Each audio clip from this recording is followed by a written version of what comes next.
신앙 고백 하겠습니다. 나는 전능하신 아버지 하나님 천지의 창조주를 믿습니다.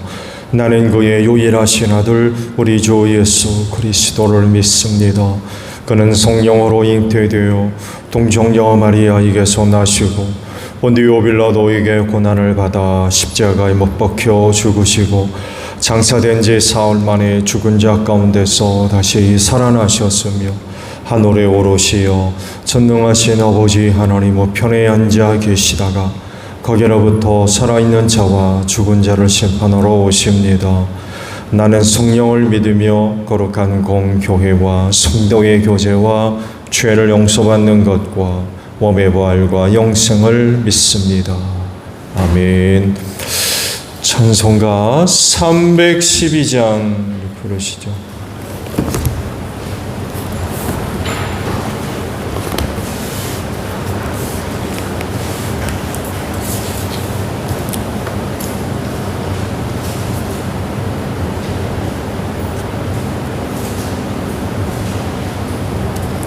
찬송가 312장입니다. 너 하나님께 이끌리어 일평생 주만 바라면 너 어려울 때 힘 주시고 언제나 지켜주시리. 주 크신 사랑 믿는 자 그 반석 위에 서리라. 너 설레는 맘 가다듬고 희망 중 기다리면서 그대로 주의 뜻과 사랑에 만족하여라. 우리를 불러주신 주 마음에 소원하신다. 주 찬양하고 기도하며 내 본분 힘써 다하라. 주 약속하신 모든 은혜 내게서 이루어지리라. 잠되고 의지하는 자 주께서 기억하시리. 아멘. 말씀을 봅니다. 사도행전 16장 11절로 18절까지 보겠습니다. 사도행전 16장 11절에서 18절까지 있는 말씀이에요. 우리는 드로아에서 배로 떠나서 사모드라게로 직행하여 이튿날 네아폴리로 갔고 거기에서 빌립보에 이르렀다. 빌립보는 마케도니아 지방에서 으뜸가는 도시요 로마 식민지였다. 우리는 이 도시에서 며칠 동안 묵었는데 안식일에 성문 밖 강가로 나가서 유대 사람이 기도하는 초소가 있음직한 곳을 찾아갔다. 우리는 거기에 앉아서 모여든 여자들에게 말하였다. 그들 가운데 루디아라는 여자가 있었는데 그는 자색 옷감 장수로서 로아디라 출신이요 하나님을 공경하는 사람이었다. 주님께서 그 여자의 마음을 여셨으므로 그는 바울의 말에 귀담아 들었다. 그 여자가 집안 식구와 함께 세례를 받고 나서 나를 주님의 신도로 여기시면 우리 집에 오셔서 묵으십시오 하고 간청하였다. 그리고 우리를 강권해서 자기 집으로 데리고 갔다. 어느 날 우리가 기도하는 곳으로 가다가 귀신 들려 점을 치는 요종 한 사람을 만났는데 그는 점을 쳐서 주인들에게 큰 돈벌이를 해주는 여자였다. 이 여자가 바울과 우리를 따라오면서 큰 소리로 이 사람들은 지극히 높으신 하나님의 종들인데 여러분에게 구원의 길을 전하고 있다 하고 외쳤다. 그 여자가 여러 날을 두고 이렇게 하므로 바울이 귀찮게 여기고 돌아서서 그 귀신에게 내가 예수 그리스도의 이름으로 내게 명하노니 이 여자에게서 나오라 하고 말하니 바로 그 순간에 귀신이 나왔다. 아멘.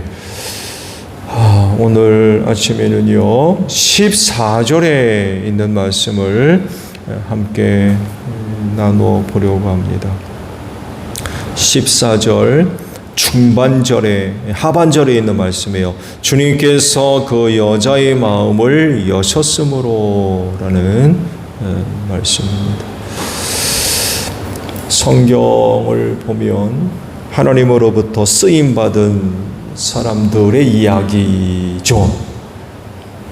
하나님께서 뜻을 이루기 위해서 여러 종류의 많은 사람들을 불러서 그들을 통해서 하나님의 뜻을 알리시고 또 그 뜻을 이루시는 그런 그 모습들 그리고 내용들 혹은 방법들 그런 것들을 많이 찾아볼 수가 있죠. 그랬을 때에 그들의 공통점이 있나요? 하나님으로부터 쓰임받았던 사람들의 공통점 뭐가 있을까요? 성경은 다양한 종류의 사람들을 소개하죠. 쓰임받은 사람들이라고 해서 동일한 내용이나 조건들은 결코 아닙니다. 그야말로 다양한 종류의 사람들이 성경에 등장을 하죠.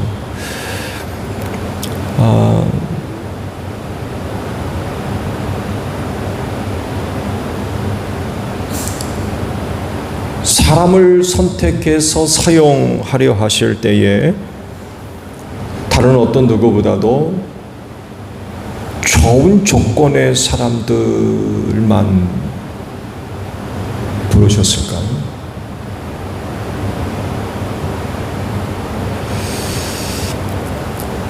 세상은 누구보다도 좋은 조건의 사람들을 찾죠. 그렇죠? 그렇지만 하나님은 세상과 다른 방법과 내용으로 사람을 찾으셨어요. 누구보다도 강하고 능력 있고 재주가 많고 똑똑하고 그런 기준으로 혹은 그런 그 내용으로 사람을 찾으시고 부르시지 않으셨어요. 아주 뜻밖의 모습과 방법으로 사람을 찾으셨죠. 그래서 성경이 하시는 말씀을 보게 되면 연약하고 부족한 이들을 부르셔서 지혜롭고 똑똑하고 능력 있는 자들을 부끄럽게 하셨다 라고 말씀을 하고 있습니다. 그래서 이렇게 사람을 찾으신 그런 하나님의 방법과 내용들을 기준으로 해서 성경을 들여다보게 되면 결코 누구보다도 특출난 인물들이 부름을 받고 쓰임 받았건 결코 아니라는 것을 우리는 알 수 있습니다. 왜 이렇게 하신 걸까요? 그건 하나님의 영광을 받으시기 위함입니다. 지혜롭고 강하고 능력 있는 사람이라고 하면 자기 힘과 자기 재주로 한 줄 알아요. 하나님께 영광 돌리지 않습니다. 하나님께 영광 돌려야 할 부분들을 자기가 다 차지합니다. 근데 연약하고 부족한 자들은 그거 자기가 한 것이라고 생각하지 않아요. 자기의 한계, 부족함을 알기 때문에 그래요. 명확하게 하나님께서 하셨고 이건 하나님의 은혜로고 그래서 하나님께 영광 돌릴 줄 알고 하나님께 감사할 줄 압니다. 이것이 큰 차이죠. 결국 누군가가 하나님의 선택을 받고 부름을 받고 세움 받았다라고 하는 건 그건 은혜 안에서 이루어진 거예요. 은혜 안에서. 그건 하나님의 전적인 은혜입니다. 자신의 어떤 능력이나 재주가 아니라 그건 은혜로 이루어진 일들이에요. 바울 선교팀이 빌립보에 이르러서 전도하게 되었다고 그러죠. 안식일에 성 밖 강가로 나가서 유대인들의 기도처를 찾습니다. 그리고 그곳에서 복음을 전하는데 루디아라고 하는 여인이 사도 바울의 하는 말에 귀를 기울입니다. 그리고 세례를 받습니다. 식구들과 함께 세례를 받았다고 그러죠. 그리고 여기서 그치지 않고 바울 사도의 선교팀을 자기 집으로 초청을 합니다. 그래서 빌립보에 머무는 동안 루디아라고 하는 여인의 집에 머물면서 복음을 전하는 그런 중요한 역할을 감당을 하게 되죠. 하나님께서 루디아를 택하셨던 거죠. 얼마나 많은 사람들이 그 자리에 있었는지는 모르지만 하나님께서 한 사람 루디아라고 하는 여인의 마음을 움직이시고 그녀의 마음을 여셨다라고 말씀을 합니다. 그래서 그의 집에서 빌립보 전도 사역을 위한 자리가 마련되어졌죠.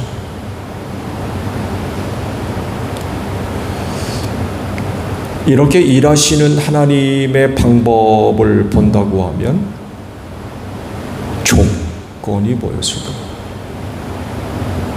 하나님이 찾으셨던 조건.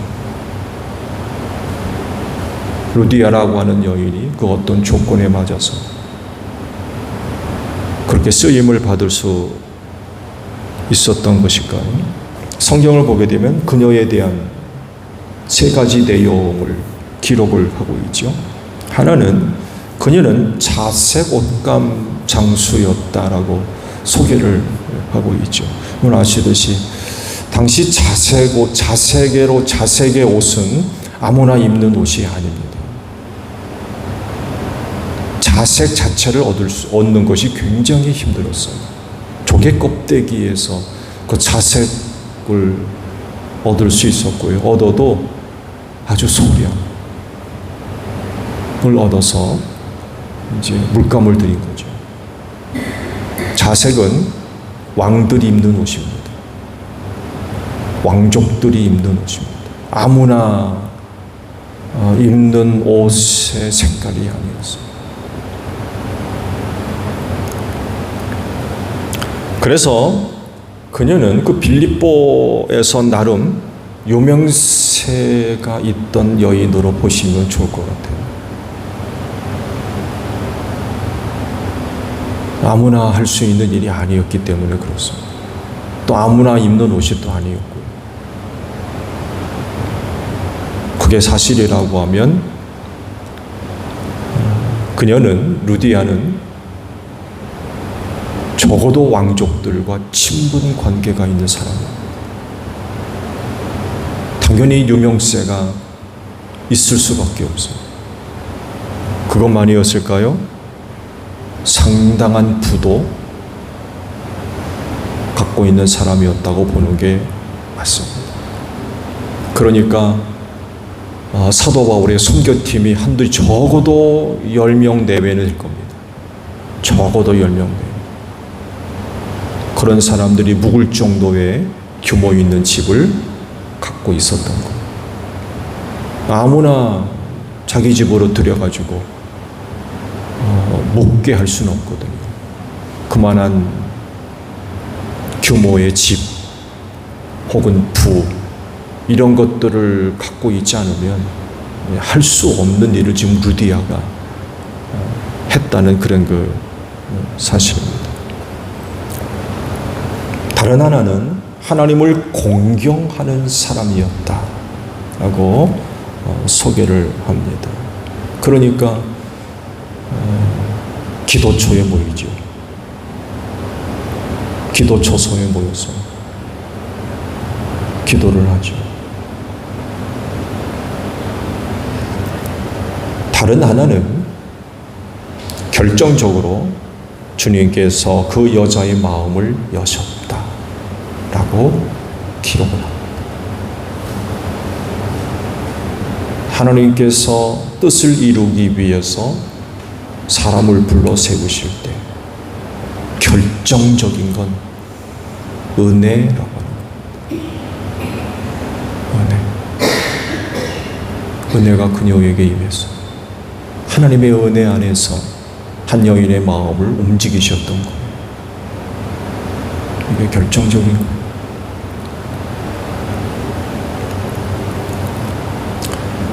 하나님께서 사람을 불러 뜻을 이루려 하실 때에 가장 강력하게 적용되는 건 한 사람의 마음을 움직이는 하나님의 은혜,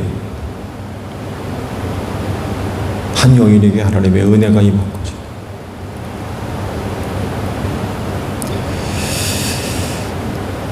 주님께서 루디아의 마음을 여셨다라고 하십니다. 그래서 또 하나의 중요한 건 순종합니다. 그녀의 마음을 움직이실 때 거부하지 않습니다. 바울 선교팀을 자기 집으로 초대할 때에도 역시 하나님께서 그녀의 마음을 감동하셨을 겁니다. 그랬을 때에 이 조건 따지고 저 조건 따지고 이 이유 따지고 저 이유 따지고 실리를 계산해보고 그러질 않고 마음의 감동이 될 때 순종하는,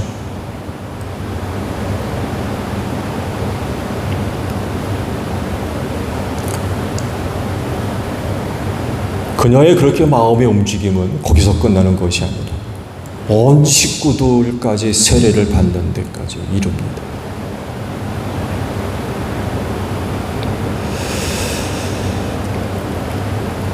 마음을 움직이실 때 또 마음을 두드리실 때에 믿음으로 응답할 수 있어야 되겠죠.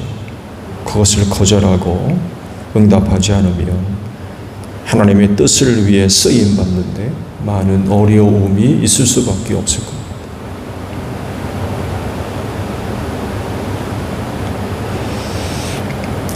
그리스도인은 다른 것이 그리스도인이 아니라 마음의 감동을 무시하지 않는 사람입니다.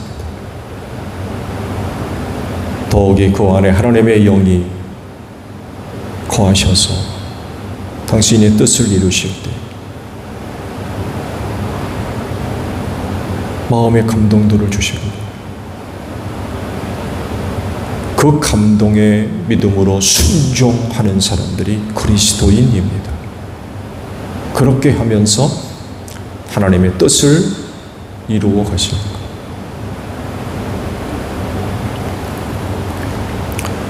그렇진데 그리스도인들이 되십시오. 하나님께서 언제나 감동하실 때 언제나 믿음으로 순종하며 나아갈 수 있는 그리스도인들이 되십시오. 이렇게 쓰임받는 것. 사실 루디아라고 하는 여인을 만날지 누가 알았겠습니까? 대사도 바울이라고 하는 사람이 빌립보에 도착해서 복음을 전할 때 그곳에서 루디아라고 하는 여인을 만날지 누가 알았느냐고. 근데 하나님께서 영혼 구원이라고 하는 뜻을 이루기 위해서 그렇게 전부 준비해 두시는 거예요. 그리고 그런 사람들을 찾으시고 하나님의 뜻은 이렇게 이루어지는 겁니다.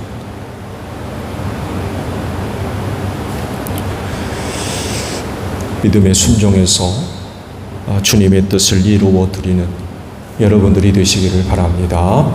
주기도문 합니다. 하늘에 계신 우리 아버지, 아버지의 이름을 거룩하게 하시며 아버지의 나라가 오게 하시며 아버지의 뜻이 하늘에서와 같이 땅에서도 이루어지게 하소서. 오늘 우리에게 일용할 양식을 주시고 우리가 우리에게 잘못한 사람을 용서하여 준 것 같이 우리 죄를 용서하여 주시고 우리를 시험에 빠지지 않게 하시고 악에서 구하소서. 나라와 권능과 영광이 영원히 아버지의 것입니다. 아멘. 기도하겠습니다.